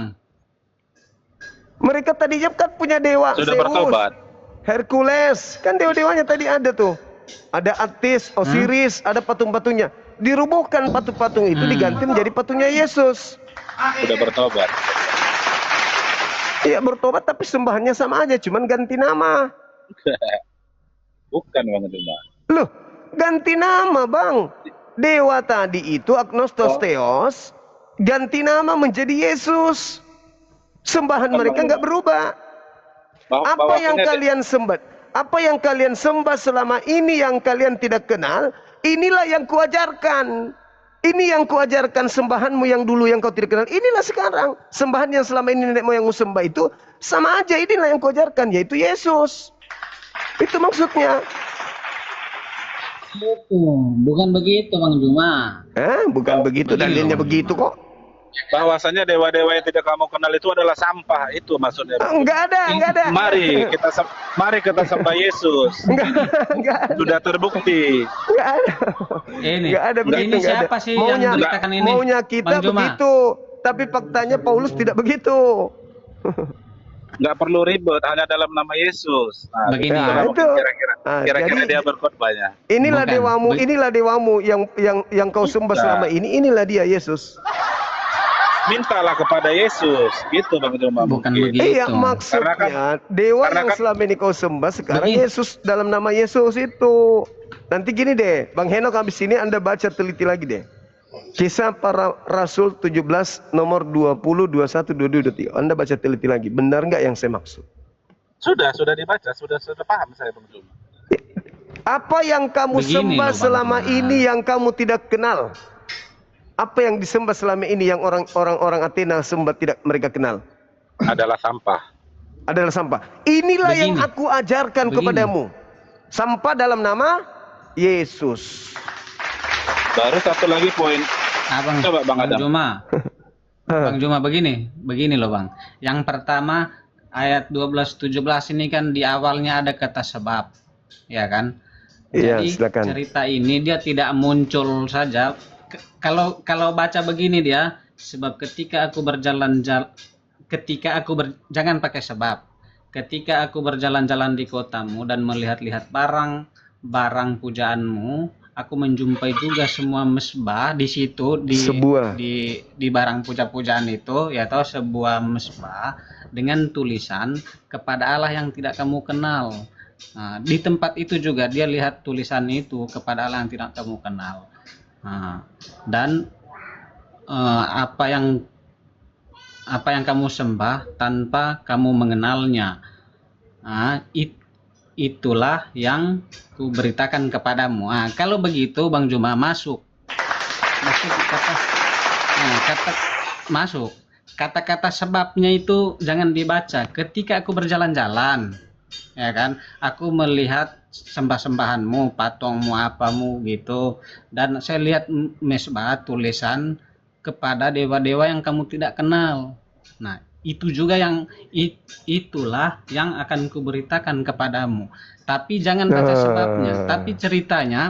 Kalau kamu baca sebabnya Bang Juma, sebab ketika aku berjalan-jalan, cerita ini sebetulnya dia begini, dia datang, dia menceritakan tentang Yesus, ya kan?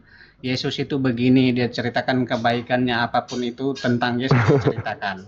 Aku menceritakan ini, ya kan? Aku menceritakan ini sebab aku berjalan-jalan di sini, aku melihat patung-patung tulisan mesbah kepada Tuhanmu yang kamu tidak kenal dan kamu tidak mengenalnya. Maka itulah yang akan ku beritakan kepadamu tentang Yesus. Begitu loh Bang. Jadi ada kata sebab ini bukan begitu cara bacanya Bang. Iya. Aku Tidak, melihat ini kan kamu permainan. begitu giat memuja dewa-dewamu, dan aku melihat salah satu di antara salah satu kuil Bang Juma. yang tertulis Agnostos Theos. Apa yang kau sembah selama ini yang kau tidak kenal, itulah yang aku ajarkan kepadamu. Siapa? Yesus. Bang Juma. Yesus. Tunggu Bang, tunggu. Tunggu Bang Henok, begini loh Bang. Cuma Bang Juma baca kata sebabnya itu dihilangkan dan kata sebab saya mati.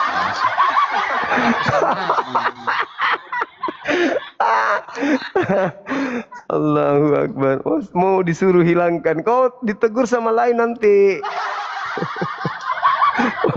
Kau dimarahi sama lain nanti. Maksudnya itu Bang Juma, menyembah itu Bang Juma. Kalian jangan sembah ini nggak ada apa-apanya. Barulah dia masuk mungkin ke pengajaran itulah layak disembah. Mereka pikir mungkin yang disembah ini bisa melakukan mujizat, bisa memberikan hujan, menyembuhkan orang. Tapi dia masuk ke Yesus yang mungkin Bang Juma. Inilah yang layak disembah gitu Bang Juma.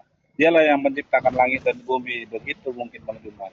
Karena masalahnya apa yang dikotbahkan dia nggak diceritakan. Jadi kita masih banyak berandai-andai. Abangku, kalau Paulus datang merubah sembahan Roma dan Athena, nggak laku ajaran Paulus. Nggak laku. Makanya masih ada Trinitas, Tritunggal. Karena ajaran orang-orang terdahulu Roma Yunani itu penyembah dewa-dewa. Begitu Paulus datang mengajarkan, oh ya sudah, sama aja pun, cuman berubah nama menjadi Kristus, sama aja. Terus dilihat kenapa Paulus itu dipercaya? Karena menggenapi nubuatan Yesus. Matius 24 nomor 24, Kristus dan nabi-nabinya melakukan tanda-tanda, melakukan mujizat, kekuatan-kekuatan yang dahsyat, sekiranya mungkin menyesatkan orang-orang pilihan. Bayangkan di Kisah Para Rasul 14, Paulus sampai dilantik menjadi dewa Hermes. Iya, ketika mereka melihat Paulus melakukan banyak mujizat, mereka orang-orang Roma melantiknya, menganggapnya sebagai dewa Hermes. Maka datanglah kemudian Imam Zeus mempersembahkan lembu kepada Paulus. Tetapi Paulus mengatakan, bukan aku dewa Hermesnya. Yang dewa Hermesnya itu Yesus. Aku ini cuma utusannya loh. Orang sana bilang, utusannya aja begini, apalagi Yesusnya. Maka mereka beralih dari menyembah Zeus, Hercules, berubah menyembah kepada Yesus. Itu Bang Juma. Nah itu dia makanya berarti mereka tetap saja menyembah dewa-dewa mereka, tapi berubah nama menjadi Yesus. Oh tidak Bang Juma, tidak. Sama tuh dengan ini Bang Juma. Misalnya kami di Tanah Batak kan, dulu kan nyembah begu lah gitu kalau kami bilang. Datang si Nomensen, bukan berarti kami menyembah begu itu jadi Yesus. Kalau di situ ceritanya beda Bang. Apa yang kau sembah selama ini yang kau tidak kenal, inilah, itulah.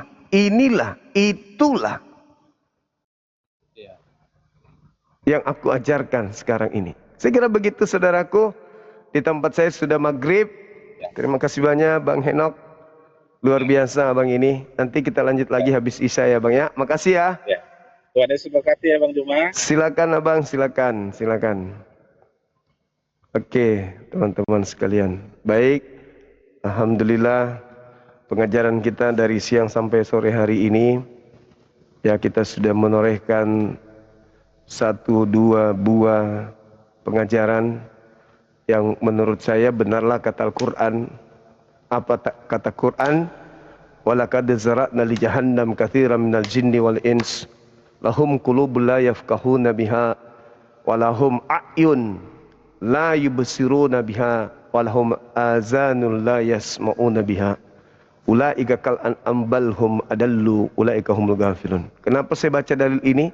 Begitu terang kita jelaskan. Begitu di penghujung jalan apa katanya? Tuhan Yesus memberkati Bang Suma. Artinya apa yang kita kaji tadi itu tidak menyentuh otaknya. Gak masuk. Tidak masuk dalam otak. Sama ketika Al-Quran mengatakan, semisal penyeru kepada orang-orang kafir adalah seperti seorang gembala yang meneriaki binatang, di mana binatangnya tidak mendengarkan sesuatu kecuali hanya suara. Tetapi mereka tidak mengerti apa makna suara itu. Jadi kita berpanjang lebar nih dari tadi. 1 jam 2 jam kita berpanjang lebar. Mereka cuma manggut-manggut dengar suara. Tapi ternyata nggak masuk ke dalam hati. Nggak masuk ke dalam otak. Itulah yang Al-Quran katakan. Itu yang diterangkan oleh Al-Quranul Karim. Mereka seperti hewan ternak. Bahkan lebih rendah dari hewan ternak. Coba kalau ada monyet Anda ceramai atau Anda khutbah atau ajarkan monyet. Kumpullah seperti pendeta agung mengumpulkan binatang-binatang yang beritakanlah Bible kepada seluruh makhluk. Dikumpullah monyet-monyet, kodok, kuda, apa semuanya dikumpul. Habis itu dia bacakan Bible. Mengerti enggak? Enggak mengerti. Inilah yang dikatakan Yesus di dalam Matius 7 nomor 6. Jangan kau berikan barang yang kudus kepada anjing, dan jangan kau lemparkan mutiara kepada babi. Percuma kau sampaikan dalilnya. Percuma kau bacakan kitabnya. Hanya akan dipijaknya. Sebab sembahannya sudah mendarah daging. Percuma dalil kau bacakan. Percuma Bible kau bukakan. Sebab otaknya sudah layu karena makan bebong.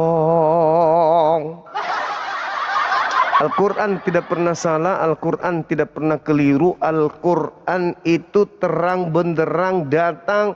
Ya ahlal kitab, qad ja'akum rasuluna yubayyinu lakum. Wahai ahli kitab, sudah datang kepadamu rasulku, nabiku Nabi Muhammad, menjelaskan kepadamu banyak hal yang kau sembunyikan. Telah datang kepadamu cahaya dan mengantarkan kepadamu kepada jalan keselamatan. Tapi kau menolaknya. Tadi sebelum penyaliban ada mengajarkan Kristen? Enggak ada Bang Suma. Setelah penyaliban 40 hari, mungkin disinilah intinya kekristenan diajarkan Yesus. Ada? Enggak ada Bang Suma. Lalu siapa yang mengajarkan kekristenan? Baca Matius 23 nomor 15. Si kondom tadi meradang. Sebab kenapa? Sumber kekristenan itu di situ. Matius 23 nomor 15 itu. Itulah sumbernya. Itulah yang menjadi sumber. Salah, sana. Itulah yang menjadi sumber. Satu-satunya sumber, bukan yang lain. Yesus sebelum tragedi penyaliban dan sesudah tragedi penyaliban tidak pernah mengajarkan tentang kekristenan atau apapun itu. Lalu siapa yang mengajarkan? Tanya Yesus. Siapa sih yang mengajarkan itu? Baca Matius 23 ketika aku mengutuk. Mulai dari data 1 sampai kepada data 36. Celakalah engkau wahai keturunan ular buludak. Celakalah engkau wahai ular-ular. Celakalah engkau wahai orang Farisi. Celakalah engkau wahai oleh Taurat. Celakalah engkau wahai orang munafik. Dialah yang mentobatkan orang-orang yang tadi yang menyembah kepada dewa. Tobat, memang tobat. Masuk mengenal Taurat, masuk mengenal Injil, masuk mengenal Abraham, masuk mengenal Musa yang tadi yang tidak mengenal. Tetapi percuma sebab hanya menjadi penghuni neraka dan dua kali lebih jahat daripada ahli Taurat itu sendiri. Maka Al-Quran datang.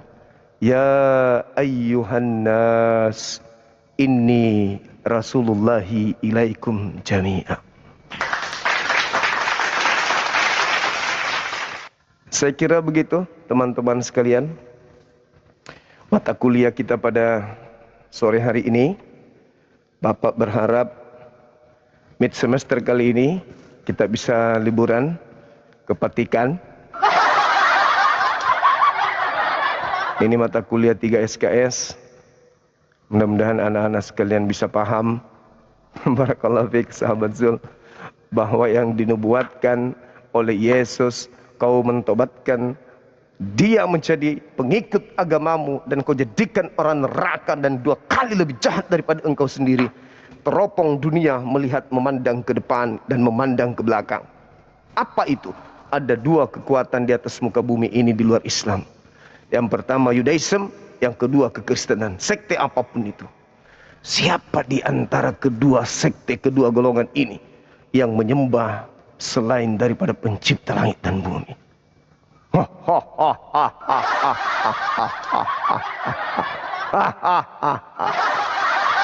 Oke, cukup bagi kita sebagai seorang muslim untuk menghindarkan anak-anak kita dengan materi-materi ini dari gerakan-gerakan kekristenan, misi kristenisasi, pendangkalan akidah. Cukup bagi kita untuk menjadikan Al-Quran dalam hal ini sebagai panutan, sebagai panduan untuk menerawang. Karena Al-Quran mengatakan, "Fawailul lilladzina yaktubuna al-kitaba biaydihim tsumma yaquluna hadza min indillah." Celakalah, celakalah orang-orang yang menuliskan sebuah buku dan mengatakan ini dari Allah, padahal bukan dari Allah. Kata Yesus, celakalah, celakalah, celakalah, celakalah. Al-Quran mengatakan, celaka orang yang menulis sebuah buku dan mengatakan ini dari Allah. Kata Yesus, celakalah orang Farisi, celakalah ahli Taurat, celakalah orang munafik. Rahasianya di mana? Galatia 6 nomor 11. Lihatlah begitu besar huruf-huruf yang kutuliskan dengan tanganku sendiri. Fawailul lilladzina yaktubuna al-kitaba bi'aydihim. Celakalah mereka yang menulis sebuah kitab dengan tangannya sendiri. Lihatlah begitu besar huruf-huruf yang kutuliskan dengan tanganku sendiri. Fawailul lilladzina yaktubuna al-kitaba bi'aydihim. Celakalah orang yang menuliskan kitab dengan tangannya sendiri. Lihatlah huruf-huruf yang kutuliskan dengan tanganku sendiri. Sekira begitu untuk sementara teman-teman sekalian. Sebentar habis Isya kita lanjut lagi. Kita saling mendoakan semoga kita selalu panjang umur. Utamanya akal. Utamanya akal. Badan boleh kena panu. Kudis juga sedikit boleh. Masih ada Kalpanax di apotek. Yang penting ini sehat. Kalau ini yang sudah sakit, kotoran sendiri pun bisa dimakan. Kalau ini sudah sakit, orang kasih kobokan untuk cuci tangan sebelum makan, kobokan yang diminum. Karena ini sudah tidak pakai akal. Orang yang sudah rusak akalnya, begitu masuk ke masjid, tidak lepaskan alas kaki, masuk langsung ke dalam, pakai sepatu, pakai sendal, ini rusak. Jadi kalau ada orang yang masuk ke dalam rumah ibadahnya, tidak lepaskan alas kakinya, khususnya rumah ibadah apa namanya nih? Masjid, jangan yang lain.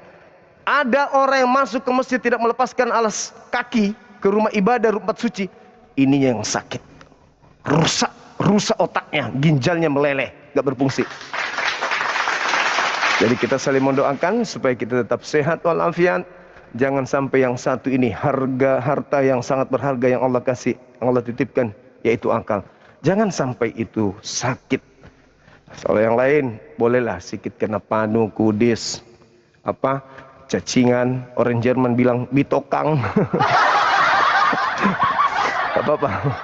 Yang penting jangan yang itu. Oke, teman-teman, terima kasih atas kebersamaannya. Kembali saya mengajak kurban kita di Masjid Nurul Hidayah. Di PT saya sudah ada iklannya yang mau ikut berkurban sekali-sekali di Masjid Bang Zuma. Saya berterima kasih kepada semuanya yang telah mendukung materi ini, ya. Saya mengucapkan terima kasih teman-teman yang ada di YouTube, luar biasa antum semuanya. Dan juga saya mohon maaf ketika ada kata-kata yang kurang berkenan terhadap saudaraku non-muslim. Ketika kebenaran yang aku sampaikan itu menyakiti hatimu, maafkan daku. Aku muslim, diajarkan menegakkan yang ma'ruf dan mencegah yang mungkar. Maafkan saya, itu agama saya. Anda tidak bisa membatasi itu.